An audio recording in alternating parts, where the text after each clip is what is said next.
I can try to explain it, but it might be easier just to see it. It's really jerky and jagged. The movements there's definitely athleticism to it, but it's not solely athleticism. It's more like it's weird arm movements, and it's really interesting to think about why she decided to do these things.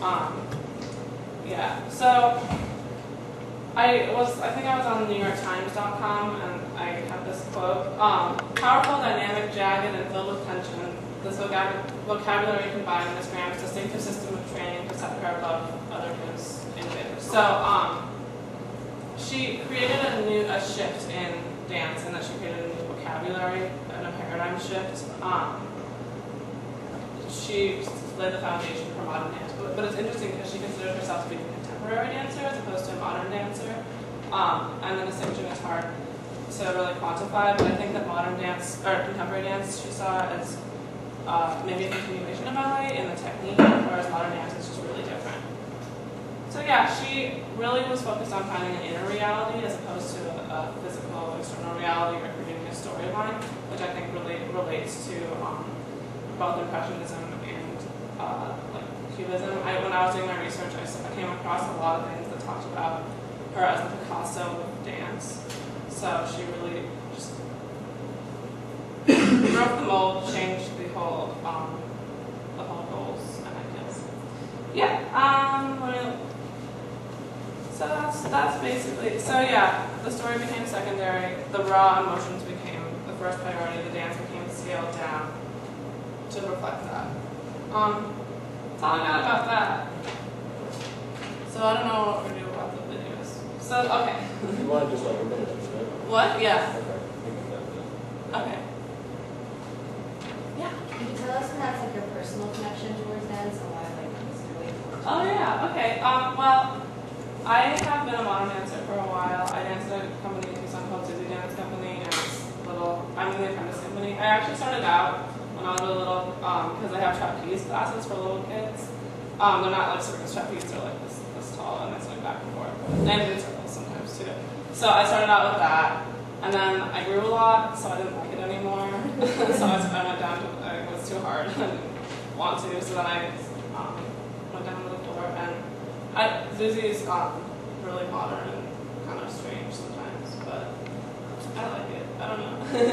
I think that I mean, I think the dance has something to offer to the artistic spectrum as well. So I thought it was interesting because we were talking about art. Yeah. I don't know. Is she also the one who choreographed the lamentations in the dance? I think yeah. Yeah, so that's really interesting because we actually learned about that at school, like for yoga, and it's basically the story behind that was there was a woman who saw her first son die in a car crash, and she couldn't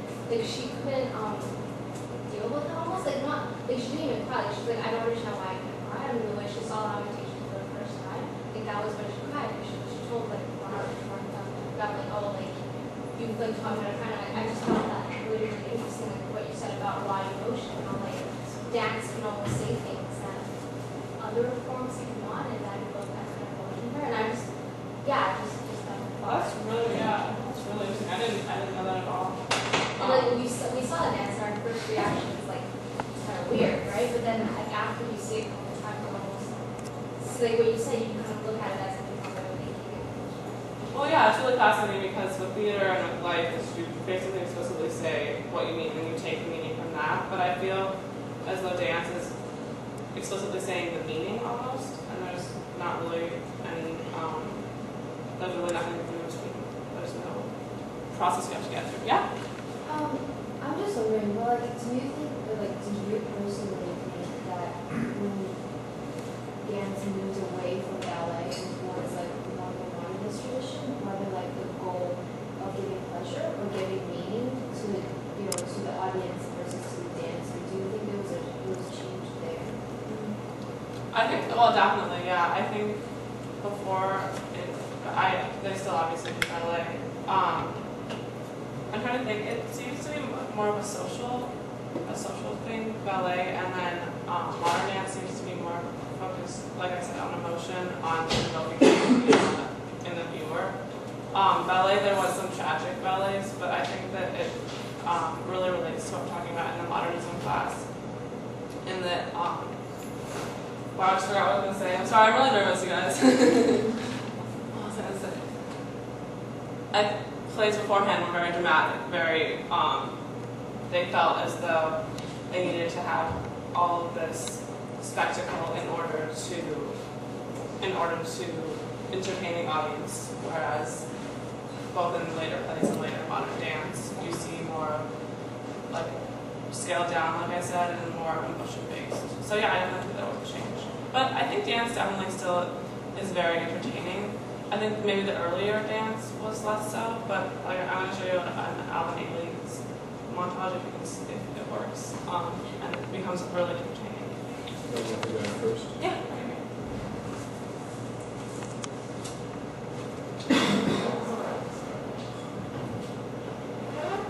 So, I think it does get more entertaining as it progresses.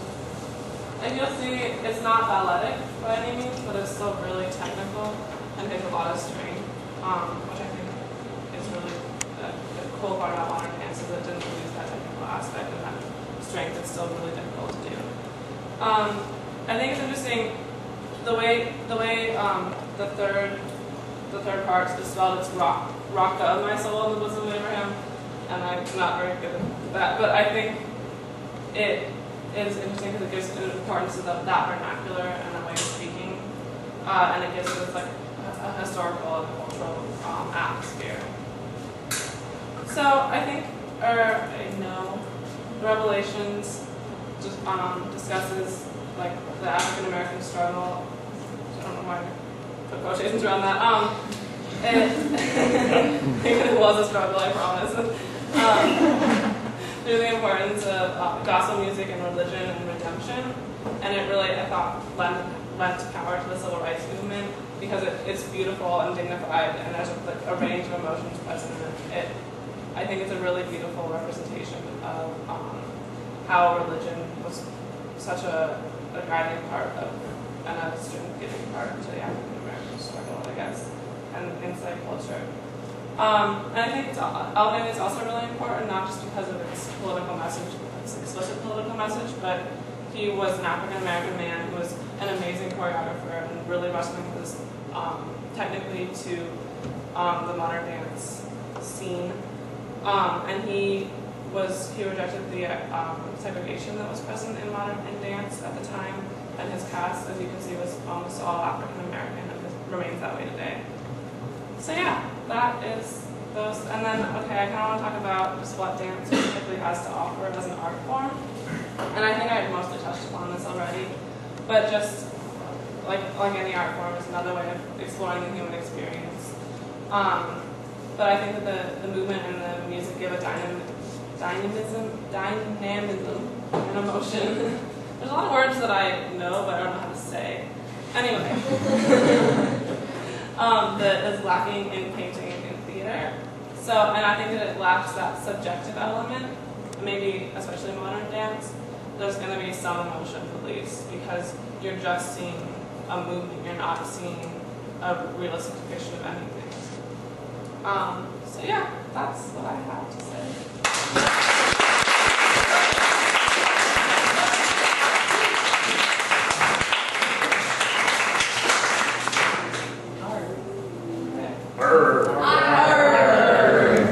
Thank you guys.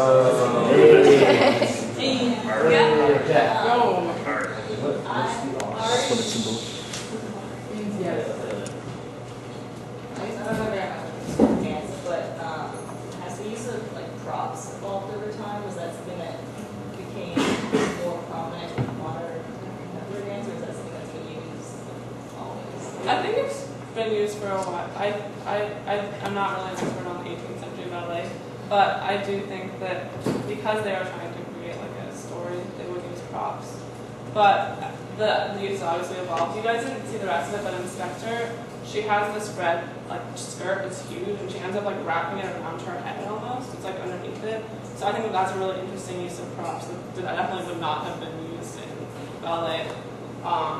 And then they have, the umbrella and the water, which is actually pretty anomalous I don't see that a lot in dance, is that kind of use of props, and I think that that's trying to give it the historical context. But I think costuming has really played a part in that as well. I used to say the question, are there still dance like purists today that think that, you know, ballet should be the only form of dance and that modern contemporary dance is bad? There are definitely companies that just purely do ballet. I'm not sure if they are advocating the return to only ballet, but there are so many companies that really just do that. Like, yeah. Well, no, just to add on to that, actually. Oh, I mean, like even in Tucson, there's like a couple of ballet. But even the ballet company in Tucson, they have kind of branched out into contemporary, but they kind of keep a balletic viewpoint about it. I feel like they are really still core focused and steps focused and precision focused, which isn't the same. Yeah. Yeah, just to add on to that, my journey. Yeah. Like I used to be part of the Royal School of Ballet, and then like you would train for like 3 hours a day. And that's just like they are just like ballet only. Like there's this kind of like weird social feeling that like that kind of modernism isn't considered modernism. And we have the modern like they have the modernism class, except it's not like what you would think, and not what the grant does. Like their modern is like very much you can see the shadow of ballet in all their movements, so it's still very rigid and structured. This is also sort of branch off of what you were saying. I do ballet, but like I feel like most ballet companies now, to sort of go on tour and stuff, you almost have to know other styles of dance now, just because everything is so international and interconnected. And like now a lot of ballet companies are creating like contemporary pieces that really don't have a lot of very basic costumes that are almost in the sense of doing modern dance with ballet now. So that's something that I know is going on now. Yeah, definitely. I agree with that. I've never I just started thinking about it. Like, can you talk about how dance companies work? And like, it's like principal dancer, but do they work as like workshops for producing works? Like, do they like work towards shows, or do they just like train you? How does that? Well, I think that the dance company that I'm in is pretty informal. We don't have principal dancers like that, and I think that that's a reflection of the balletic aspect that Mountain Bear does. But I think when you get to a more professional company, I may be someone who's been in like you're in ballet, you can speak to that. But yeah, you definitely work towards shows. You work on choreography. I'm in the apprentice company in my dance studio, which is kind of a thing that really only they do, but it's basically we still perform, but it's for teachers who are less skilled, and then we have an actual company who do a lot more pieces of shows, who work on choreography, and then you can have guest choreographers, you can have, like, there's a lot of different things, but yeah, the whole thing is basically working towards a show. You have different rehearsals at different times, and stuff like that. And then they want you to take class, too, so you can keep up your technique. Sorry, do they break down like choreography? Is there interpretation in every like viewing of dance, or is there like? It depends on the choreographer. A lot of people have like a little book that they write down notes in, or like ideas for what they want to portray, but it's not like a diagram that you follow at all by any means. They tell you what to do or show you or a lot of times you can have like a unison phrase or a phrase that they teach you, and you don't know when it's going to go in the dance, and then they put it in later. It's really, there's like, then, or they put you in a formation later. Were you going to say something? Oh, I was just gonna talk more about companies, but I don't think I can do that. Yeah. Unless you Well, want. yeah, I want to like in really competitive ballet companies, they have a principal dancer and then they have like a corps de ballet soloist, and it's very competitive to that nature, but I don't do that personally. Yeah. Okay, so for the principal dancers, are there sub-roles? Because I feel like one person has to do principal dance all the time. It's exhausting. Do you all go or they switch out, or? I don't actually know. It varies. No. I know what most dance companies do is, they do shows like every night or multiple shows sometimes every day. And usually what happens is the top dancers will sort of switch out the roles, but in a way that's more exhausting because you do multiple roles. So like many different roles in the ballet, and it just depends on the night which ones you're actually performing. I mean, in my company, everyone does everything, but we do this. This is, Wait, at the yeah. top of the company. Yeah, exactly. Because the way my company does it, like, there's really no principal dancer, there's no soloist. I mean, maybe some people have, it depends, but like, it's not really talent